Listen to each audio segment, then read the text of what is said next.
বর্তমানে যে প্র্যাকটিস সেটটা আপনারা দেখতে পাচ্ছেন, সেটা যদি আমরা একটু জুম করে বড় করে দেখি, তাহলে দেখতে পাবো এটি কোন পরীক্ষার প্র্যাকটিস সেট।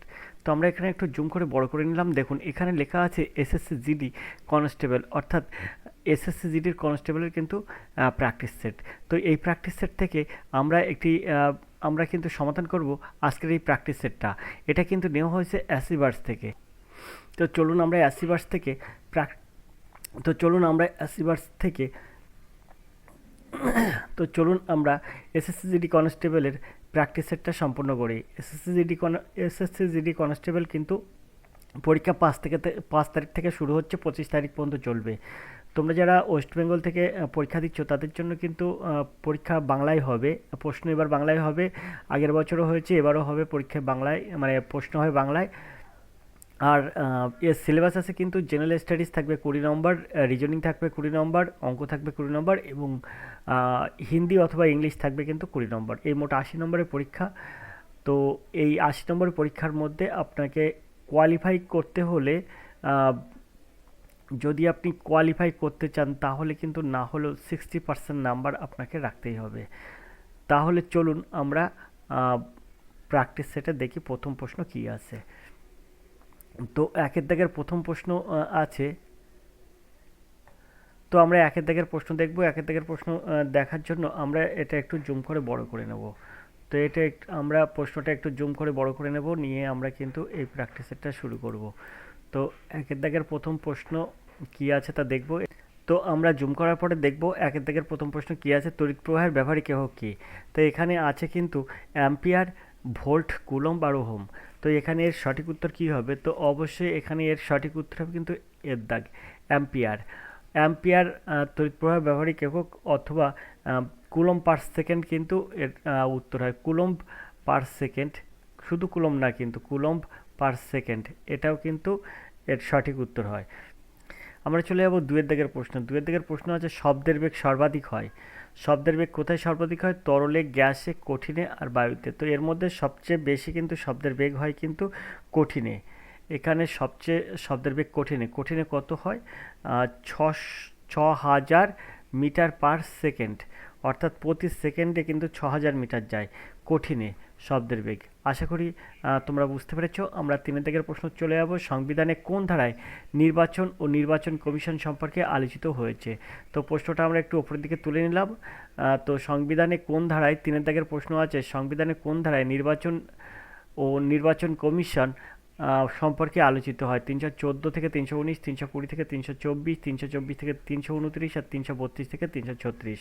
তো এখানে তিনের দাগের সঠিক উত্তর কী হবে? তো এটা কিন্তু 324 থেকে 329 ধারায় কিন্তু এই নির্বাচন এবং নির্বাচন কমিশন সম্পর্কে আলোচিত করা হয়। তাহলে এখানে এর সঠিক উত্তর কী হবে? তো অবশ্যই কিন্তু সঠিক উত্তর হবে কিন্তু সিদ্ধার্থ, 324 থেকে 329। আমরা চারের দাগের প্রশ্ন চলে যাব। তোমরা দেখছো আর এডুকেশন স্কুল এসএসসি জিডির জন্য আজকের এই প্র্যাকটিস সেটটি। সংবিধানের কোন ধারায় কেন্দ্রীয় বাজেট নিয়ে আলোচনা করা হয়েছে? 114 নম্বর ধারা, 113 নম্বর ধারা, 112 নম্বর ধারা, 115 নম্বর ধারা। তো দেখো এখান থেকে কিন্তু মানে এরম প্রশ্ন কিন্তু আসে, বলছে কেন্দ্রীয় বাজেট নিয়ে আলোচনা করা হয়েছে সংবিধানের কোন ধারায়। তো এখানে অবশ্যই এর সঠিক উত্তর হবে কিন্তু 112 নম্বর ধারায়। 112 নম্বর ধারায়, অর্থাৎ সিদ্ধাক হবে সঠিক উত্তর। 112 নম্বর ধারায় কিন্তু কেন্দ্রীয় বাজেট নিয়ে আলোচনা করা হয়। আমরা পাঁচের দাগে চলে যাব। চলো সব পাঁচের দাগে যাই। তো পাঁচের দাগের প্রশ্ন কি আছে দেখব। কোন সংবিধান সংশোধনটি শিক্ষার অধিকারের সাথে সম্পর্কযুক্ত? 42তম সংবিধান সংশোধন, 44তম সংবিধান সংশোধন, 24তম সংবিধান সংশোধন আর 86তম সংবিধান সংশোধন। অর্থাৎ পাঁচের দাগের আমরা উত্তর কি পাবো? তো এখানে আমাদের যেটা আছে, কোন সংবিধান সংশোধনটি শিক্ষার অধিকারের সাথে সম্পর্কযুক্ত, এটা হচ্ছে 86তম সংবিধান সংশোধনটি, অর্থাৎ ডির দাগ হবে সঠিক উত্তর। পাঁচের দাগের সঠিক উত্তর হবে কিন্তু ডির দাগ। এখানে কিন্তু বলা হয়েছে 21-এর এ ধারায় 6 থেকে 14 বছর বয়সী সমস্ত শিশুদের কিন্তু আবশ্যিক শিক্ষার অধিকার বর্ণিত রয়েছে। আর 86তম সংবিধান সংশোধনটি কিন্তু শিক্ষার অধিকারের সাথে সম্পর্কিত। আশা করি তোমরা বুঝতে পেরেছো। আমরা ছয়ের দিকের প্রশ্ন চলে যাব। ছয়ের দিকের প্রশ্ন কি আছে? ছয়ের দিকের প্রশ্ন আছে অয়েল অফ ভিট্রিয়ল কি? তো অয়েল অফ ভিট্রিয়ল হলো HCl, HNO3, H2SO4 আর HCOOH। তো এখানে H2SO4কে কিন্তু বলা হয় oil of vitriol. Oil of vitriol হচ্ছে সালফিউরিক অ্যাসিডকে বলা হয়। এখন সালফিউরিক অ্যাসিডকে কিন্তু অটোমোবাইল ব্যাটারি তৈরি করতে কিন্তু সালফিউরিক অ্যাসিডকে অটোমোবাইল ব্যাটারি তৈরি করতে এবং পেট্রোলিয়াম পরিশোধনে কিন্তু এটা ব্যবহার করা হয়। তো H2SO4-কে কিন্তু অয়েল অফ ভিট্রিয়ল বলা হয়, অর্থাৎ সিদ্ধাক হবে সঠিক উত্তর। আমরা 7 দাগের প্রশ্ন যাব। নামদাফা এই ন্যাশনাল পার্কটি কোথায় অবস্থিত? ত্রিপুরা, মিজোরাম, মণিপুর আর অরুণাচল প্রদেশ। তো এখানে 7 দাগের সঠিক উত্তর হবে কিন্তু অরুণাচল প্রদেশে, অর্থাৎ দাগ হবে সঠিক উত্তর। আমরা 8 দাগের প্রশ্নে চলে যাব। 8 দাগের প্রশ্ন আছে ভারতের কোন রাজ্যে প্রথম দক্ষিণ পশ্চিম মৌসুমী বায়ু প্রবেশ করে? ভারতের কোন রাজ্যে প্রথমে দক্ষিণ পশ্চিম মৌসুমী বায়ু প্রবেশ করে? কেরালা, তামিলনাড়ু, মহারাষ্ট্র আর গুজরাট। তো এখানে 8 দাগের সঠিক উত্তর কী হবে? তো 8 দাগের সঠিক উত্তর হবে কিন্তু কেরালা, অর্থাৎ দাগ হবে সঠিক উত্তর। ভারতের কোন রাজ্যে প্রথম দক্ষিণ পশ্চিম মৌসুমী বায়ু প্রবেশ করে? কেরালা। আমরা 9 দাগের প্রশ্নে চলে যাব। 9 দাগের প্রশ্ন কী আছে? 9 দাগের প্রশ্ন আছে পচা ডিম জলে ভেসে থাকে কেন? পচা ডিমের ঘনত্ব জল অপেক্ষা বেশি, পচা ডিমের ঘনত্ব জল অপেক্ষায় কম, পচা ডিমের কুসুম ভেঙে যায়, আর কোনোটিই নয়। তো পচা ডিমের ঘনত্ব জল অপেক্ষায় কম, তাই কিন্তু পচা ডিম জলে ভেসে থাকে। আপনারা মনে রাখবেন যে কোনো জিনিসের যদি ঘনত্ব কম হয় তাহলে সেই জিনিসটার কিন্তু তোমার সেটা জলে ভেসে থাকবে। আশা করি তো মানে তোমরা বুঝতে পেরেছো। আমরা 10 দাগের প্রশ্ন চলে যাবো। প্রশ্নটা একটু উপরের দিকে তুললাম। 10 দাগের প্রশ্ন আছে বিশুদ্ধ জলের পিএইচ কত? 7 আছে, 9 আছে, 7.4 আছে, 8 আছে, 8.5। তাই বিশুদ্ধ জলের পিএইচ হলো হচ্ছে 7। 7 হবে এর সঠিক উত্তর। 10 দাগের সঠিক উত্তর হবে কিন্তু দাগ। বিশুদ্ধ জলের পিএইচ হচ্ছে 7 অথবা 7.1 এরকম কিন্তু বিশুদ্ধ জলের পিএইচ। আর রক্তের পিএইচ হলো হচ্ছে 7.3,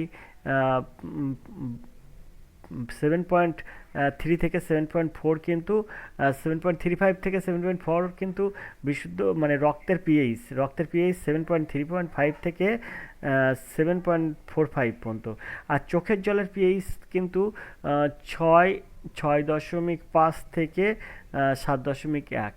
এটা কিন্তু চোখের জলের ঘনত্ব 6.5 থেকে 7.1। আশা করে তোমরা বুঝতে পেরেছো। আমরা 11 দাগের প্রশ্ন চলে যাব। কিলোমিটার পার ঘন্টা কিসের একক? কিলোমিটার আর ঘন্টা কিসের একক? শক্তি, ভরবেগ, বল আর ক্ষমতা। কিলোমিটার ঘন্টা এটা কিসের একক? তো 11 দাগের সঠিক উত্তর কী হবে? শক্তির এসআই একক হচ্ছে কিলোমিটার পার ঘন্টা, মানে শক্তির এসআই একক হবে কিলোমিটার পার ঘন্টা। তাহলে এখানে কিন্তু এর সঠিক উত্তর হবে দাগ, শক্তির এসআই একক কিলোমিটার পার ঘন্টা। আমরা 12 দাগের প্রশ্ন চলে যাব। 12 দাগের প্রশ্ন উপরের দিকে তুললাম। এখন 12 দাগের প্রশ্ন আছে জাতীয় উন্নয়ন পরিষদ কবে গঠিত হয়? 1947, 1950, 1952, 1948। তো জাতীয় উন্নয়ন পরিষদ কবে গঠিত হয়? তো এখানে এর সঠিক উত্তর হবে 1952 সালে। অর্থাৎ অর্থাৎ জাতীয় উন্নয়ন পরিষদ গঠিত হয় কিন্তু 6 আগস্ট 1952 সাল। 6 আগস্ট 6 আগস্ট এটা 6 আগস্ট 1952 সালে কিন্তু এই জাতীয় উন্নয়ন পরিষদ গঠিত হয়। জাতীয় উন্নয়ন পরিষদের প্রথম সভা আয়োজিত হয় কিন্তু পণ্ডিত জওহরলাল নেহরুর নেতৃত্বে, সভাপতির নেতৃত্বে কিন্তু এটা হয়। প্রথম যে উন্নয়ন পরিষদের সভাপতিত্ব করেন তিনি হলেন জওহরলাল নেহরু। আমরা চলে যাবো পরের প্রশ্নে, 13 দাগের প্রশ্নে। 13 দাগের প্রশ্নটা কী আছে দেখবো। তার 13 দাগের প্রশ্ন আছে দেখো, দ্বিতীয় পঞ্চবার্ষিকী পরিকল্পনা কোন মডেল গ্রহণ করা হয়? দ্বিতীয় পঞ্চবার্ষিকী পরিকল্পনা কোন মডেল গ্রহণ করা হয়? হ্যারল্ড ডোমার, প্রশান্তচন্দ্র মহলানবিশ, গান্ধী মডেল আর সুকুমার চক্রবর্তী মডেল।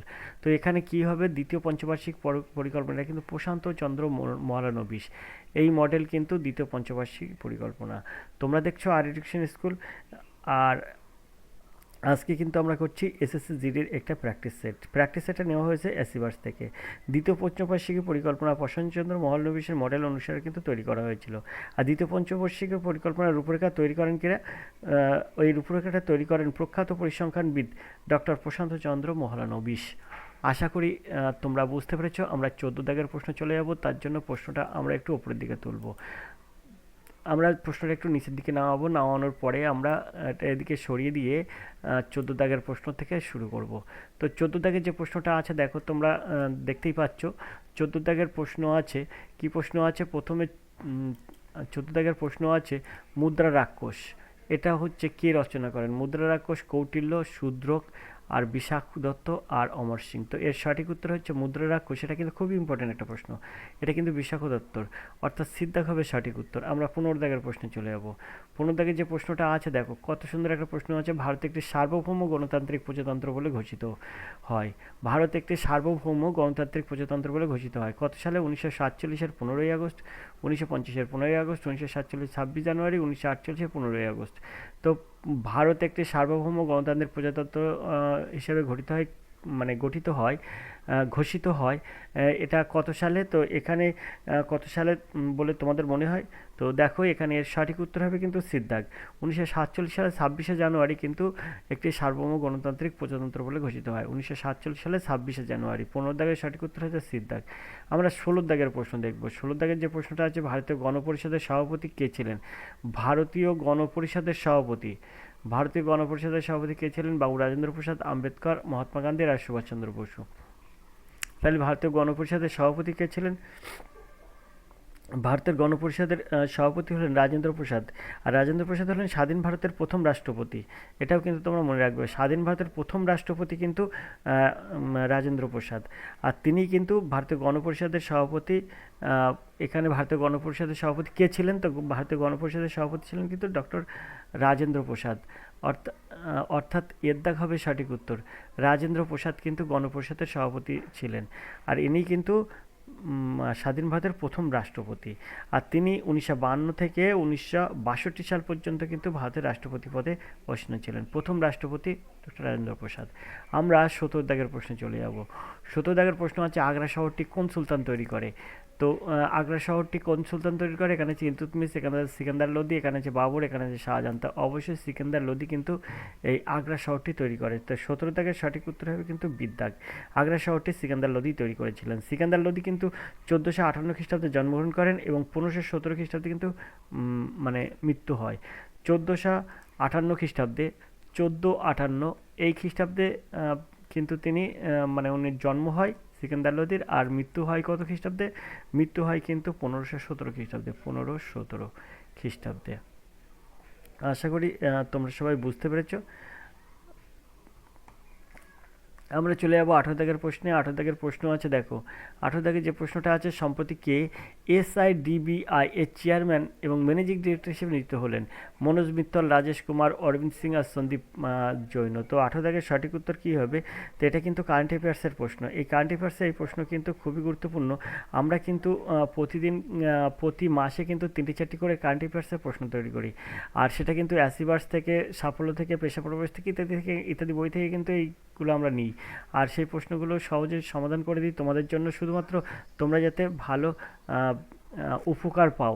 অর্থাৎ তোমরা যদি কীভাবে পাস করবে তার জন্য কিন্তু আমরা বিভিন্ন রকম উপায় খুঁজি। তার মধ্যে কিন্তু আমরা একটি উপায় এই কারেন্ট অ্যাফেয়ার্সের এই প্রশ্নগুলো যদি তোমরা করো বা আমাদের ক্লাসগুলো যদি দেখো, তাহলে যে কোনো কম্পিটিটিভ পরীক্ষার জন্য কিন্তু এই কারেন্ট অ্যাফেয়ার্সের প্রশ্নগুলো খুবই গুরুত্বপূর্ণ হয়ে যাবে। তা সম্প্রতি SIDBI এর চেয়ারম্যান ম্যানেজিং ডিরেক্টর হিসেবে নিযুক্ত হলেন কে? তো মনোজ মিত্তল। অর্থাৎ এর দেখাবে সঠিক উত্তর, মনোজ মিত্তল। তিনি এই পদে নিযুক্ত হওয়ার পূর্বে ছিলেন IFCI লিমিটেডের MD ও CEO হিসেবে কর্মরত ছিলেন। এই পদের আগে তিনি IFCI এর MD ও CEO পদে নিযুক্ত ছিলেন। আর SIDBI অর্থাৎ সিডবি প্রতিষ্ঠিত হয়েছিল কিন্তু 1990 সালে। আশা করি তোমরা বুঝতে পেরেছো। আমরা 19 দাগের প্রশ্নে চলে যাব। 19 দাগের প্রশ্ন কী আছে দেখবো, তার জন্য প্রশ্নটা একটু উপরে দিকে তুললাম। সম্প্রতি কে UPSC এর চেয়ারপারসন হিসেবে নিযুক্ত হলেন? UPSC চেয়ারপারসন এখানে প্রীতি সুদান, জয়ন্তী পট্টনায়ক, মমতা শর্মা আর বিভা আদবানি। তো এখানে 19 দাগের সঠিক উত্তর কী হবে? তো 19 দাগের সঠিক উত্তর হবে কিন্তু সম্প্রতি কি UPSC এর চেয়ারপারসন হিসেবে নিযুক্ত হলেন প্রীতি সুদান। অর্থাৎ এর দাগ হবে সঠিক উত্তর, প্রীতি সুদান। 1 আগস্ট UPSC এর চেয়ারপারসন হিসেবে নিযুক্ত হলেন প্রীতি সুদান। তিনি কিন্তু 1983 সালের ব্যাচের অন্ধ্রপ্রদেশ ক্যাডারের IS অফিসারও ছিলেন। তো প্রীতি সুদান এটা কিন্তু খুব ইম্পর্ট্যান্ট একটা প্রশ্ন। তোমাদের যারা SSC GD পরীক্ষা দিচ্ছ তাদের জন্য কিন্তু এই প্র্যাকটিস সেটটা বা এই প্রশ্ন কিন্তু খুবই গুরুত্বপূর্ণ। খুব সুন্দর একটা প্রশ্ন। UPSC এর চেয়ারপারসন কে ছিলেন? প্রীতি সুদান। ভালো করে মনে রাখবে। 20 দাগের প্রশ্ন আছে, ইন্ডিয়া মোবাইল কংগ্রেস 2024 থিম কি? এখানে যে অপশানগুলো আছে তার মধ্যে সঠিক উত্তর কী হবে? তো এখানে কিন্তু সঠিক উত্তর হবে কিন্তু দ্য ফিউচার ইজ নাও, অর্থাৎ বিদ্যাক হবে সঠিক উত্তর। আমরা এত সময় দেখলাম কিন্তু জেনারেল স্টাডিজের প্রশ্ন। এখন জেনারেল স্টাডিজের এই প্রশ্নগুলোর সাথে সাথে কিন্তু আমাদের এসএসসিজিডির প্রথম যে 20টা জেনারেল স্টাডিজ থাকে সেটা কিন্তু শেষ করলাম। তো এবার আমরা অঙ্ক প্রশ্নে চলে যাব। তো অঙ্ক প্রশ্ন দেখব। দেখো অঙ্ক প্রশ্ন আছে কিন্তু 21 দাগ থেকে। তো 21 দাগের যে অঙ্ক আছে সেই অঙ্কটা তোমরা কীভাবে সহজে সমাধান করবে দেখো। তো 21 দাগের অঙ্ক, যদি একটি বর্গাকার ক্ষেত্রে প্রতিটি ধারের দৈর্ঘ্য 10% বৃদ্ধি করা হয় তবে তার ক্ষেত্রফল শতকরা কত বৃদ্ধি পাবে? তো এটা কি 10% করে বৃদ্ধি পেয়েছে, তাহলে এটা কত বৃদ্ধি পাবে সেটা তোমাকে নির্ণয় করতে হবে। তো এর এর জিনিস হচ্ছে যেহেতু বর্গাকার ক্ষেত্র, তাহলে তোমাকে কি করতে হয়, 10 যোগ 10, মানে দুই সাইডই বাড়াচ্ছে, তাহলে 10 যোগ 10 যোগ 10 গুণ 10 বাই 100, এত পার্সেন্ট বৃদ্ধি পাবে। আশা করি তোমরা বুঝতে পেরেছো। তাহলে এখানে কত হয়, 10 10 20, আর এই শূন্য আর এই শূন্য কাটবো, এই শূন্য আর এই শূন্য কাটবো, তাহলে এখানে 1 থাকে, তাহলে 20 আর 1 21। তো দেখো 21% এর সঠিক উত্তর। আশা করি তোমরা বুঝতে পেরেছো। তো 21 দাগের সঠিক উত্তর হবে কিন্তু 21%। আমরা 22 দাগের প্রশ্নে চলে যাব। তো 21 দাগের প্রশ্ন, এই প্রশ্ন কিন্তু এসএসসির জন্য খুবই গুরুত্বপূর্ণ। দেখবে যে কোনো একটা শিফটে কিন্তু এই 21 দাগের এই প্রশ্নটা পড়বে। আমি তোমাদেরকে যারা এখনও পর্যন্ত এই ক্লাসটা দেখছো তাদেরকে আমি বলে দিচ্ছি, 21 দাগের যে অঙ্কটা আছে এই অঙ্কটার মতো একটা অঙ্ক শিওর এসএসসি পড়বে, যে কোনো শিফটে একটা পড়বেই এই প্রশ্নটা। আর এমনকি একটা থেকে দুটো শিটেই পড়তে পারে, এখানে 10% না দিয়ে দেখতে পারে 15%, 15% না দিয়ে 20%, এরকমভাবেও দিতে পারে। তাহলে তোমরা এইটা মনে রাখবে যে এটা কি করে হয়, 10 যোগ 10, 10 গুণ 10 বাই 100। আশা করি তোমরা বুঝতে পেরেছো। তো 21% বৃদ্ধি পাবে। আমরা 22 দাগের প্রশ্নে চলে যাবো। 22 দাগের প্রশ্ন কী আছে? 22 দাগের প্রশ্ন আছে, দেখো খুব সুন্দর একটা প্রশ্ন আছে। একটি সামুদ্রিকের একটি কর্ণের দৈর্ঘ্য 10 সেমি এবং সন্নিহিত বাহুদ্বয়ের দৈর্ঘ্য যথাক্রমে 8 সেমি এবং 6 সেমি। সামুদ্রিকটির ক্ষেত্রফল কত? তো এখানে বলেছে কিন্তু সামুদ্রিকের ক্ষেত্রফল কত, তাহলে সামুদ্রিক তুমি যদি আঁকো তাহলে কীভাবে আঁকবে? তো এখানে সন্নিহিত বাহুদ্বয় যথাক্রমে 8 সেমি আর 6 সেমি, তার মানে আমরা যদি এরকম করি তাহলে এটা যদি আমরা সামান্তরিক করি, তা সামান্তরিক একটু বাহু বেঁকে যায়, তো এটা হচ্ছে 6 আর এটা হচ্ছে 6 আর এটা 8, এটা 8। তাহলে সন্নিহিত বাহুদ্বয়ের দৈর্ঘ্য বুঝতে পারলে। এবার আমরা যদি একটা কর্ণ বলেছে 10 সেমি, তো এইটা হচ্ছে 10 সেমি, এটা হচ্ছে 10 সেমি, তাহলে সামুদ্রিক ক্ষেত্রফল কত? তাই এটা যদি আমরা একটা সমকোণী ত্রিভুজ পাই তাহলে এখান থেকে, তো এটা যদি এটা যেহেতু ত্রিভুজটা, দেখো এই ত্রিভুজটা দুটো ভাগে ভাগ করেছে, তাহলে একটা ত্রিভুজের ক্ষেত্রফল বের করলে কিন্তু দুটো ত্রিভুজের ক্ষেত্রফল বেরিয়ে যাবে, পরে সামুদ্রিকের ক্ষেত্রফলও বেরিয়ে যাবে। তাহলে এখান থেকে আমরা একটা পরিসীমা বার করব, ত্রিভুজের ক্ষেত্রফল বার করতে গেলে ত্রিভুজের একটা পরিসীমা বার করব। তাহলে 10 আর 8 18, 18 আছে 24, 24কে 2 দিয়ে ভাগ করব তাহলে 12 হবে। এই 12টা কিন্তু এস সমান সমান, অর্থাৎ অর্ধ পরিসীমা সমান সমান আমরা এস পাবো। এই এসের মান ধরে কিন্তু আমরা ক্ষেত্রফল বার করব। কীভাবে বার করব দেখো, এইখানে এই ত্রিভুজটার ক্ষেত্রফল, এই যে ত্রিভুজটা, অর্থাৎ আমরা যদি এখানে এ দিই, এখানে যদি বি দিই, এখানে যদি সি দিই, আর এই যে যদি ডি দিই, তাহলে এ বি সি ত্রিভুজের ক্ষেত্রফল আমরা কিন্তু বার করতে পারলে তবে আমরা এ সি ডি ত্রিভুজের ক্ষেত্রফলও যোগ করে দিতে পারি। তাহলে এখান থেকে আমরা ক্ষেত্রফল কীভাবে বার করব? তো এখানে আমরা প্রথমে একটা রুট দেব, রুট দেওয়ার পরে অর্ধপরিসীমা 12 আছে 12 দেব, এর গুণ এই 12 থেকে 8 বিয়োগ করব তাহলে থাকবে 4, গুণ 12 থেকে 6 বিয়োগ করব তাহলে থাকবে 6, আর 12 থেকে 10 বিয়োগ করব তাহলে থাকবে 2।